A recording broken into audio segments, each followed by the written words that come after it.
Most people think the biggest risk during a traffic stop is getting caught doing something wrong. It's not. The real risk begins the moment you open your mouth and say something you can't take back. Let me ask you something straight. When an officer asks you, "Where are you coming from?" do you answer automatically like it's just a normal question? Or do you actually think about what your answer could lead to? Be honest and drop your answer in the comments, because the way you respond in that exact moment says a lot more than you realize. And I want to see how most people handle it before we break this down. Go ahead and comment your instinct, because what feels natural might actually be the reason situations spiral without warning. Now, here's what most drivers never stop to consider. That question is not there to fill silence. It's not politeness. It's not curiosity. It's leverage. And once you understand that, you'll never hear it the same way again. Because by the time you're being asked where you're coming from, the officer has already been watching you longer than you think. Your driving pattern, your reaction time when the signal went on, how smoothly or abruptly you pulled over, even how your head moved inside the car. Those details are already part of an early impression forming in their mind. So, when that question comes, it's not the beginning of anything. It's a checkpoint. They're comparing what you say against what they've already seen. And this is where things start to get uncomfortable for most people, because we've been conditioned to believe that being open and talkative helps in situations like this, that if you explain yourself clearly, things will go smoother. But that belief doesn't always match reality. In fact, it often does the opposite. Let's walk through something simple. You say you're coming from work. Now that statement sits there, and it sounds harmless. But from the officer's point of view, it opens a line of thinking. Does the timing make sense? Does your route make sense? Does your behavior match someone leaving work calmly, or does something feel off? You haven't done anything wrong, but now your answer has created something that needs to be evaluated. An evaluation naturally leads to more attention. Now imagine you feel that slight tension, even if it's subtle. Most people react the same way. They try to fix it. They add more detail. I just got off work. I was running late. Traffic was bad. I had to take a different route. What you've done in that moment is something critical. You've expanded the situation. Instead of one simple answer, you've now created multiple points that can be examined. And here's the part nobody tells you. Once you give information, you don't get to control how it's interpreted. That's the part that makes people uncomfortable, because it removes a sense of control they didn't even realize they had. Now let's go deeper, because this is where things become more serious. Even a completely honest answer can still cause problems. Not because honesty is wrong, but because your answer becomes part of a record. It becomes something that can be referenced later, compared later, and analyzed later.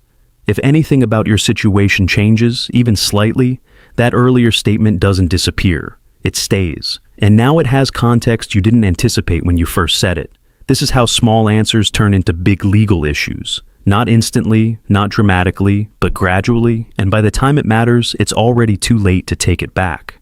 Now I want you to understand how officers are trained to think during these interactions, because this is where most people completely misread the situation. They are not just listening to your words. They are studying your behavior, your tone, your pace, your confidence, your consistency. Even something as small as a pause before answering can stand out. Not because it proves anything, but because it creates curiosity. And curiosity leads to more questions.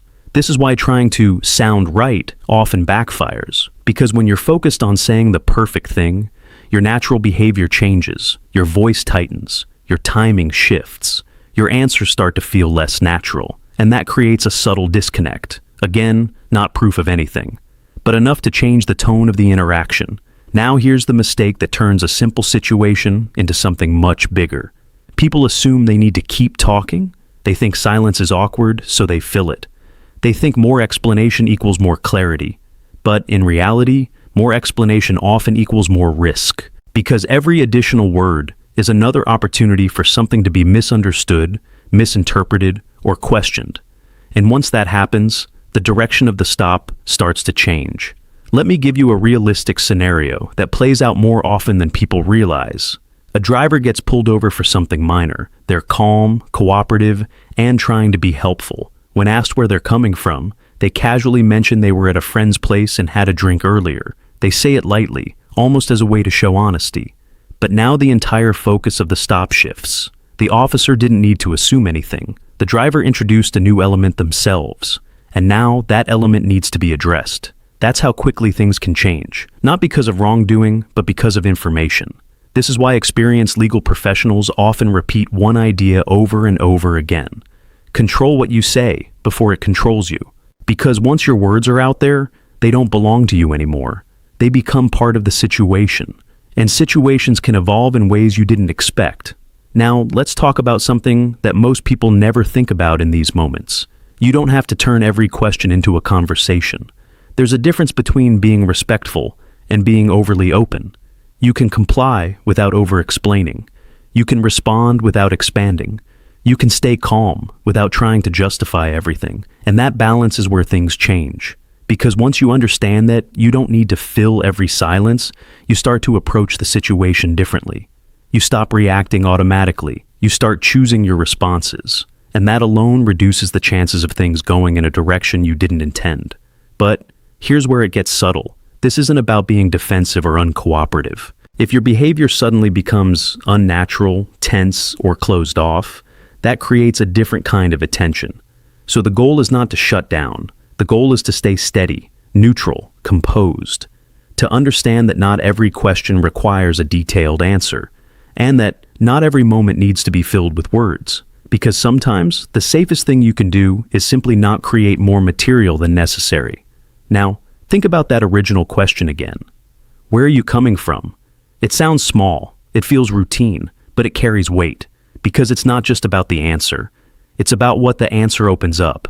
A simple response can stay simple, or it can become the first step in a chain of events that grows far beyond what you expected. And the difference between those two outcomes often comes down to awareness. Most people don't get into trouble because they intended to. They get into trouble because they didn't realize how the situation was evolving around them. They were just talking, just answering, just trying to be normal. But normal behavior in everyday life doesn't always translate well into legal situations. That's the gap. And once you understand that gap, you start to see things differently. You start to recognize moments that used to feel insignificant. You start to understand that your role in the interaction matters more than you thought. And most importantly, you start to realize that not every question deserves more than it needs. So the next time you hear that question, don't rush to answer it like it's nothing. Take a second, stay calm, stay aware. Because what feels like a small answer in that moment might not stay small for long.